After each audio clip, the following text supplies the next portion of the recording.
dan salam sejahtera. Apa khabar semua? Apa khabar semua? Pak harap anda semua sihat-sihat, ceria, cergas dan sentiasa bersemangat untuk meneruskan perjuangan hidup ya. Baik kita pelajar, baik kita bekerja, baik kita pemimpin, baik kita ayah, ibu dan sebagainya ya.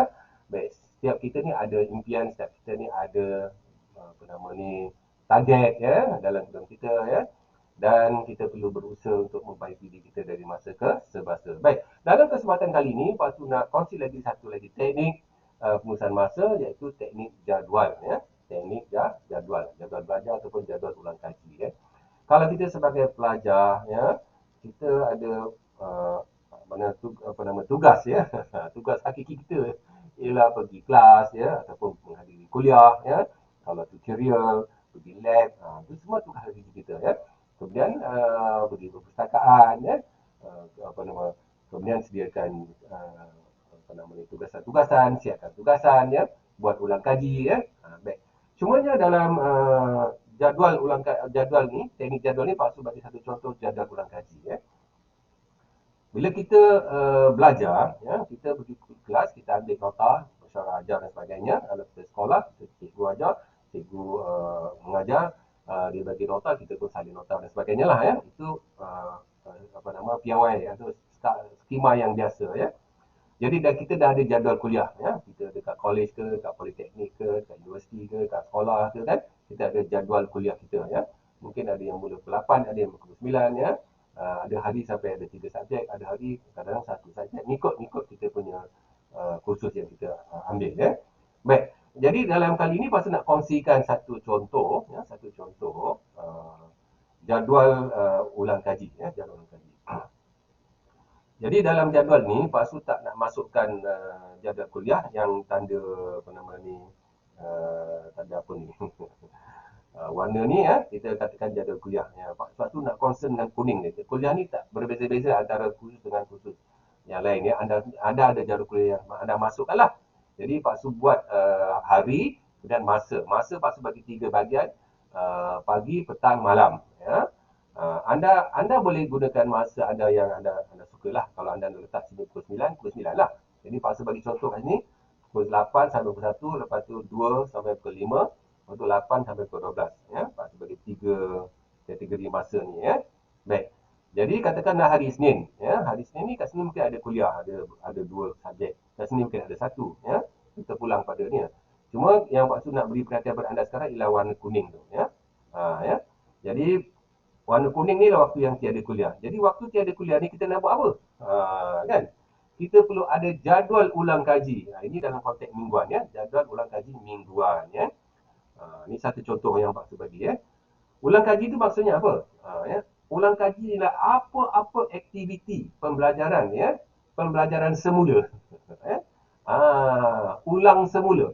Apa-apa saja yang bersifat ulang semula, kita kata ulang kaji. Misalnya kita semak nota pensyarah. Kita dalam kuliah tadi dah ambil nota kan, pensyarah ajar kan.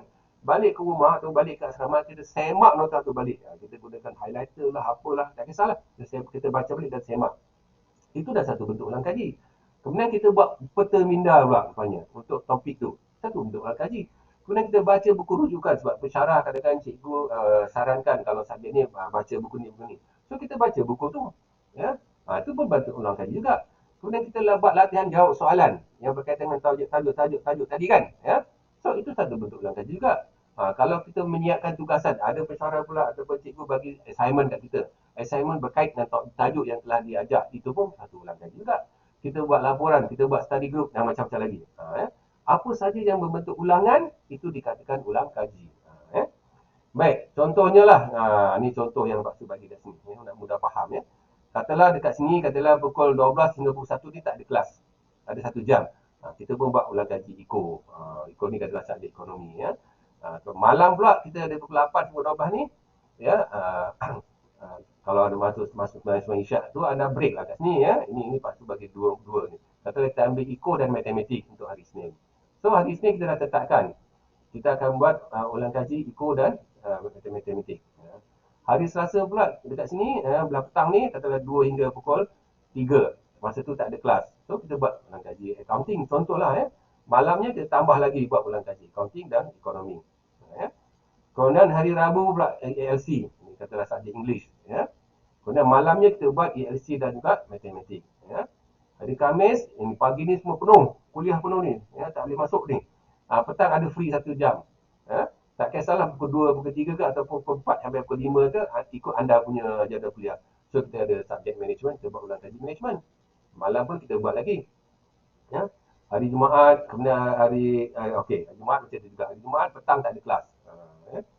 So, sorry, ada kelas kat sini, ada kelas. Pagi je kat sini, 8, 9 tak ada kelas ni. Kata 8, 9 tak ada contohnya. So, anda buat lagi. Malam macam tu juga. Untuk hari Sabtu, hari Ahad ni dia agak fleksi sikit lah. Ya, agak fleksibel sikit. Terpulang pada anda lah, ya. Kadang-kadang mungkin hari Sabtu ni ada aktiviti persatuan, di co-curriculum dan sebagainya. Jadi anda adjust lah, anda sesuaikan, ya. Kalau katakan sebelah pagi ni, contohnya sebelah pagi ada aktiviti co-curriculum, anda buat pula ulang kaji itu sebelah petang lah, contohnya lah, ya. Ataupun macam itu juga hari Ahad, ya. Jangan hari Ahad tu berlalu macam tu aja. Kurang-kurangnya letak satu, kurangnya 2 jam lah, kadang pagi ataupun petang, ya. Dan malamnya anda buat juga, ya. So, bila anda ada jadual ulang kaji macam ni, dia akan mengingatkan anda, ya. Kalau tak buat jadual dia, tak apa ke lepas tu? Bukan masalah tak apa, tak ada siapa nak ingatkan anda. Apa anda patut buat malam ni, ya, kenapa anda meramah. Tak ada siapa nak ingatkan. Jadi jadual ni menjadi satu bentuk reminder, peringatan. Tampal kat dinding. Kat notice board dia, supaya dia memperingatkan anda, ya. Inilah waktu ulang kaji, ya. Ya. Okey, so benar senang kan nak buat kan? Anda boleh ambil kertas, pakai pen, pakai pembaris, buat kolom-kolom semua, masukkan. Ataupun kalau nak type boleh juga, ya. Ambil gambar, simpan satu dalam anda punya handset. Okey. Baik. Mengapa perlu ulang kaji? Ini pasal nak revise balik, ya. Nak revise balik. Kenapa perlu ulang kaji? Ya. Tak buat ulang kaji tak apa ke lepas tu? Tak boleh. Kena buat ulang kaji, ya. Bila anda membina mindset yang positif bila anda sedar yang anda telah menyediakan masa untuk ulang kaji. Jadi tujuan anda buat jadual ulang kaji tadi ialah untuk membina satu mindset yang positif bahawa aku ni ada kuliah dan ada masa yang tertentukan untuk ulang kaji. Kalau aku tak buat ulang kaji ni, bermakna macam aku tak belajar lah. Ya? Sebab apa yang dikuliahkan ada setengahnya kita faham, ada setengahnya kita tak faham, ada setengahnya kita faham tapi kita tak ingat. Ya? Ada setengahnya kita faham ingat tapi kita tak kuasai. Itu sebab nak kena buat ulang kaji. Ya? Okey, mindset yang positif. Yang kedua, anda kena ingat bahawa ingatan jangka panjang hanya akan terbentuk bila anda membuat ulang kaji terhadap bahan yang telah anda pelajari. Ya? Tujuan utama kita buat ulang kaji ialah untuk menukarkan maklumat-maklumat dalam bentuk ingatan jangka pendek. Macam anda menghadiri kelas, menghadiri kuliah, anda faham apa yang besar ajar, anda faham apa yang cikgu ajar, ya, dan anda ingat, ya. Tetapi kalau selang sehari saya tanya balik, lepas tu tanya balik, anda mungkin lupa. Itu masalahnya. Walaupun benda itu kita faham, kemudian kita ingat, tapi ingatan itu ialah ingatan jangka pendek namanya. Ya. Untuk mengubah menjadi ingatan jangka panjang, anda kena buat ulang kaji, ulangan, baru dia jadi ingatan jangka panjang. Macam anda sembahyang, anda pernah lupa tak baca Fatihah? Ada siapa-siapa lupa baca Fatihah? Cuba angkat tangan. Tak ada kan? Sebab kita dah ulang tiap hari. Dia jadi ingatan jangka panjang. Ya? Macam jalan anda daripada sekolah, daripada kolej, nak pergi asrama ataupun nak balik rumah anda, anda pernah lupa? Tak lupa kan? Sebab anda hari-hari ulang lagi. Itulah tujuan kita buat ulang kaji, mengubah maklumat jangka pendek menjadi ingatan jangka panjang.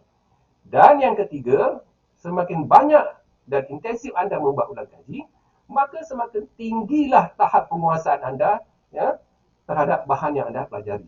Jadi tujuan anda membuat ulang kaji adalah untuk meningkatkan tahap penguasaan. Bila anda menghadiri peperiksaan, tujuan peperiksaan ialah untuk menguji penguasaan. Bukan sekadar kefahaman dan ingatan, penguasaan. Jadi nak jadi tahap penguasaan ini meningkat, anda kena buat ulang kaji. Dan kalau ini anda lakukan, anda sebenarnya sudah semakin hampir untuk skor A. Tu dia.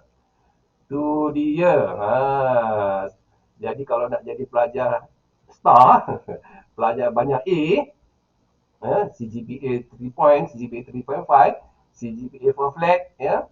anda kena sediakan jadual ulang kaji dan anda kena buat apa yang ada dalam jadual tu. Dan kena tingkatkan anda punya usaha tadi. Inilah yang maksudkan pentingnya kita ada jadual ulang kaji. Ya. Kalau sebagai pelajar, ulang kaji itu adalah perkara yang wajib. Rukun. Ya. Kalau tak buat ulang kaji, batal. Batal status kita sebagai pelajar. Ya. Kena buat ulang kaji. Ya. Kerana tujuan ulang kaji tadi macam Pak Su katakan tadi kan. Ya. Satu, untuk mengubah maklumat daripada ingatan jangka pendek kepada jangka panjang. Yang kedua, untuk meningkatkan tahap penguasaan. Belajar ni ada 4 stage. Satu, kita nak baca. Yang kedua, kita nak faham. Yang kedua, ketiga, kita nak ingat. Yang keempat, kita nak menguasai. Jadi, 4 ni adalah tahap yang paling tinggi, penguasaan.